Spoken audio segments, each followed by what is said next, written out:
Agora, 12:02. Boa tarde para você. Subiu para 25 o número de mortos na operação no Complexo da Penha.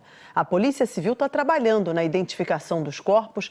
Ainda não divulgou os nomes dos suspeitos que morreram na ação. Hoje, os investigadores confirmaram que um bonde de traficantes se preparava para se deslocar da Penha para a favela da Rocinha.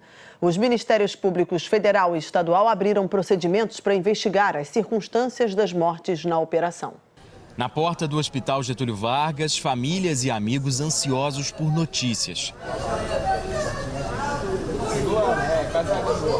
Até o fim da manhã, o número de mortos na operação tinha subido para 25 e o de internados no Getúlio Vargas caiu. Isso porque 2 suspeitos morreram durante a madrugada e um terceiro foi transferido para a UPA do Complexo Penitenciário de Bangu.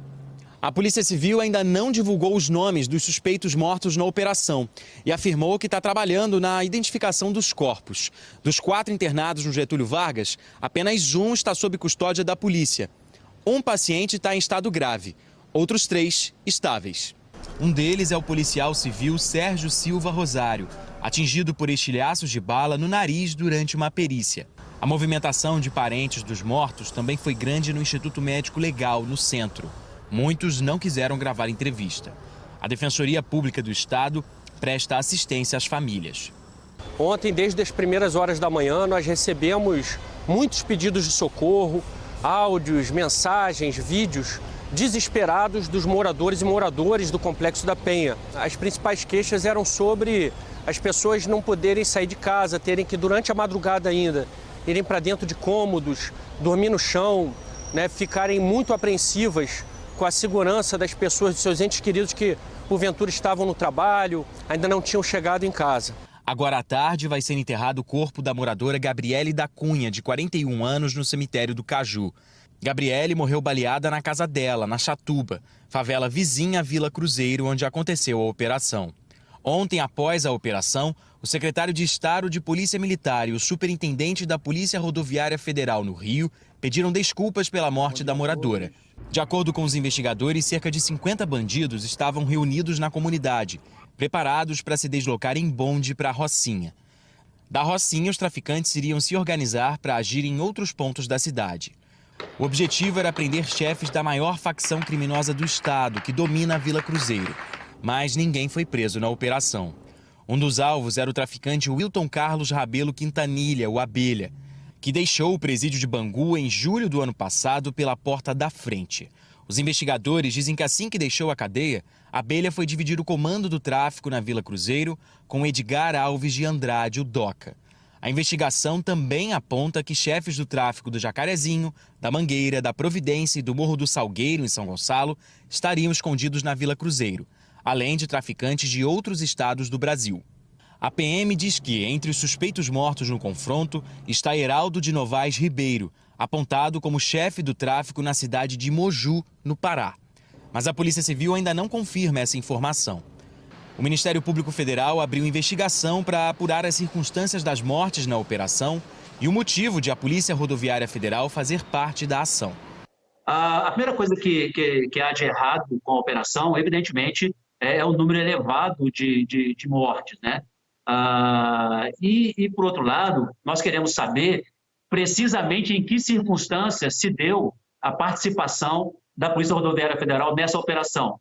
Os investigadores afirmam que integrantes da facção que vinham sendo monitorados são acusados de roubos de cargas e roubos de veículos em rodovias federais.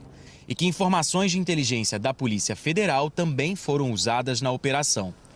Segundo a PM, a ação foi desencadeada às pressas, depois de um ataque dos traficantes. Era um monitoramento para que a prisão fosse feita fora da comunidade. E isso não foi feito exatamente por um ataque por parte dos criminosos daquela facção a uma guarnição nossa. Então, todo o aparato que estava preparado para fazer uma ação de prisão desse grupo criminoso que estava se deslocando para uma outra localidade foi realizado de forma emergencial, comunicado a todo o órgão do Ministério Público, todas as instituições envolvidas com aquela ação. A ONG Rio de Paz questionou a eficácia desse tipo de operação. Por que insistir numa política de segurança pública que nunca deu certo? O que mudou após as 28 mortes ocorridas no Jacarezinho? A ONG também ressaltou a importância do trabalho de policiais que colocam as próprias vidas em risco. Como ignorar o valor de quem, no exercício da sua profissão, se expõe a risco constante de morte? Não podemos também amarrar os braços das forças policiais e permitir domínio territorial armado por parte de facções criminosas. A ONG Human Rights Watch afirmou que o Rio precisa urgentemente de uma nova política de segurança pública, que não seja a bala. Este tipo de operações, na verdade, não desmantelam o tráfico nas comunidades. E a estrutura do tráfico continua. E porque, na verdade, essa ideia de que você pode acabar com o tráfico ilegal de drogas a bala é ilusória, não vai acontecer nunca, né? Então temos que repensar a política de segurança pública, né? Começando com uma estratégia ampla que envolva todas as instituições do Estado para dar oportunidades aos jovens que estão nessas comunidades. Vamos agora falar ao vivo com Guilherme Peixoto. Ele está no Hospital Estadual Getúlio Vargas, na Penha. Oi, Guilherme. Boa tarde para você. Oi, Mariana, boa tarde para você, uma boa tarde a todos os nossos amigos do RJ1. 6 pessoas continuam internadas em hospitais públicos aqui no Rio de Janeiro. 4 estão aqui no Hospital Getúlio Vargas, na Penha. De acordo com os médicos, 3 têm estado de saúde considerado estável, inclusive o investigador da Delegacia de Homicídios, atingido, como nós dissemos, aqui no RJ1 por estilhaços no rosto durante uma perícia ontem na comunidade. Ele passou por uma pequena cirurgia e está fora de perigo.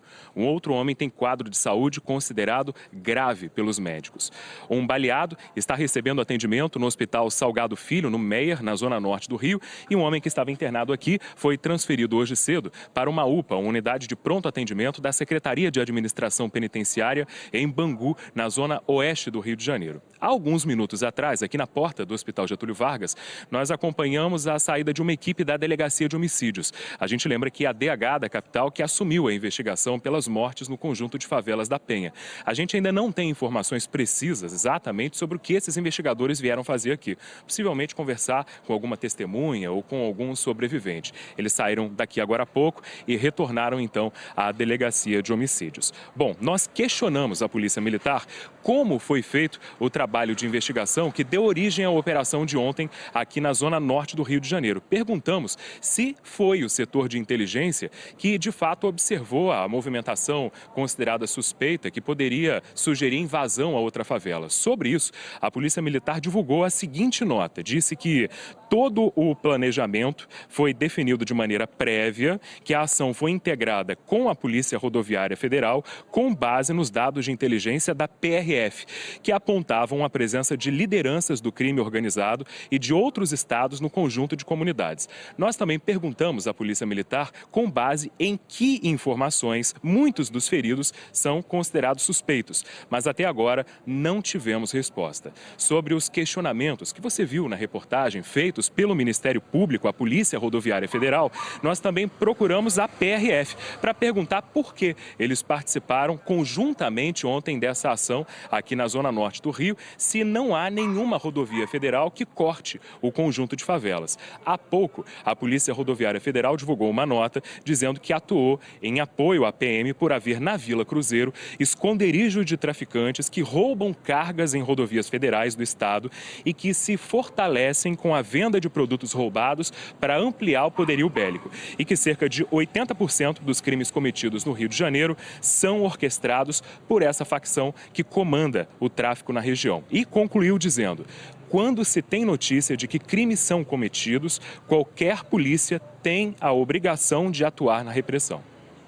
Agora, aqui do hospital, nós vamos ao vivo à porta do Instituto Médico Legal, onde é grande a movimentação de famílias aguardando a liberação dos corpos. E quem acompanha tudo de perto nesse começo de tarde é o repórter Rogério Coutinho. Rogério, boa tarde.